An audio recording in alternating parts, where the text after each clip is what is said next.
I pulled into the driveway, but before I could get out of the car and go to the door, she was out. As I watched her walk to the car, I thought, not for the first time, how young, fresh, beautiful, and innocent she looked.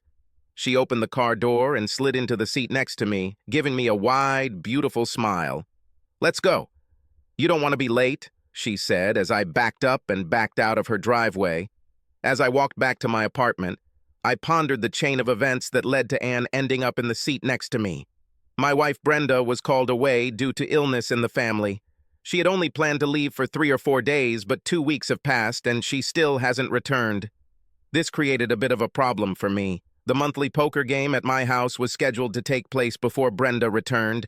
This meant that I wouldn't have anyone to play hostess, which in turn meant that I wouldn't be able to play much because I would have to keep track of the snacks and generally be a good host.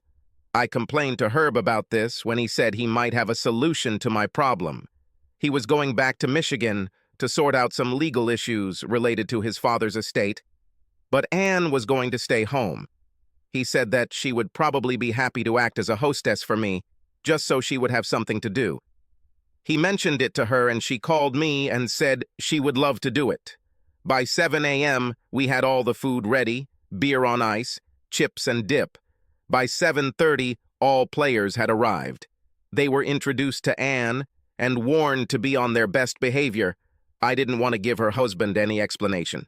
By 8 o'clock, the game was in full swing, and I was looking forward to a good evening, having won 3 of the first 7 hands. The bets were quarter, half, and dollar. The limit is 3 raises, and the dealer calls the game. I wasn't going to get rich, but it wasn't about the money anyway. It was about who would have bragging rights at work next week.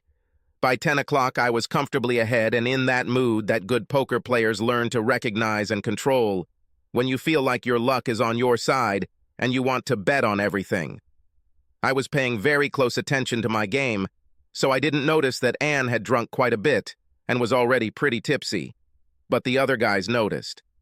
By the time I found out what was happening, it was already too late.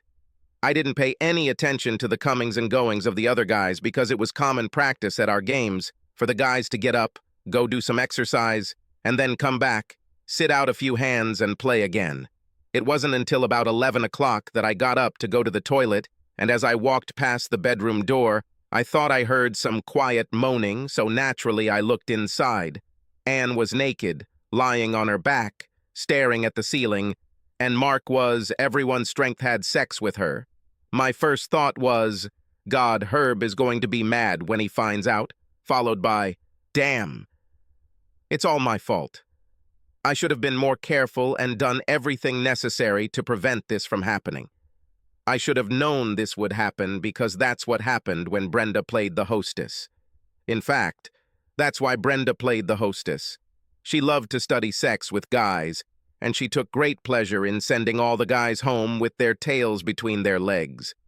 I didn't warn the guys that Anne wouldn't replace Brenda in everything, but then, why should I? I had no idea that Anne would allow this to happen. Well, now it was too late to do anything about it, so I walked further down the corridor to the toilet. On the way back, I looked into the bedroom again. Mark left, but Marv took his place. Anne turned and her eyes met mine, but they did not see me. They were full of lust. Of course, I started losing. I couldn't get the scene in my bedroom out of my head. The expression on Anne's face and her eyes. I couldn't concentrate on the cards, but instead I was acutely aware every time someone got up from the table and headed down the corridor. I have no idea how many people made this journey before I found out about what was happening, but I know for sure how many went after. Everyone at the table, except me, there were 7 of us, made this trip twice, three times, and Marv and Mark 4 times each. I finally gave in and laid down my cards. I went to the kitchen, poured myself something stronger, went back to the table to watch the game, but my thoughts remained in that damn bedroom down the hall. I resisted as much as I could, but in the end, I found myself walking down the corridor. Inside the room, Anne was on her knees as Bud took her from behind. She shook her head from side to side and in a low, almost guttural voice screamed, "Yes, yes, yes, take me, oh God, please take me." and I stood there and watched as Bud did his best favor. Mike came in, and when he saw that I was just watching, he unzipped and walked over to Anne to satisfy him, and she went at it without hesitation. By 2 o'clock in the morning, all the guys were satisfied and left, leaving only Anne and me. Anne was lying on the bed. I stood and watched. She looked at me pleadingly. "Please, I need it. Take me, please." I'm not made of stone, although at that moment I felt that way, so, throwing off my clothes on the floor, I walked up to her.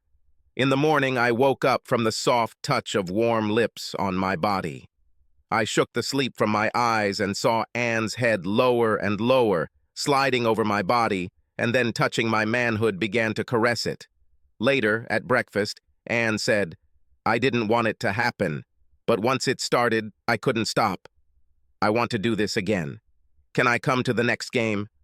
I was at a loss, unable to find words. How was I going to explain this to Brenda? How were we going to hide this from Herb? Annie took my silence as a refusal. "Please, please let me come to the next game. Please, Daddy, please." Subscribe to our channel so that your second chaff doesn't cheat on you, and go ahead and listen to the next story, because this story is nothing compared to the next one. If you're under 18, don't even think about listening to the next one.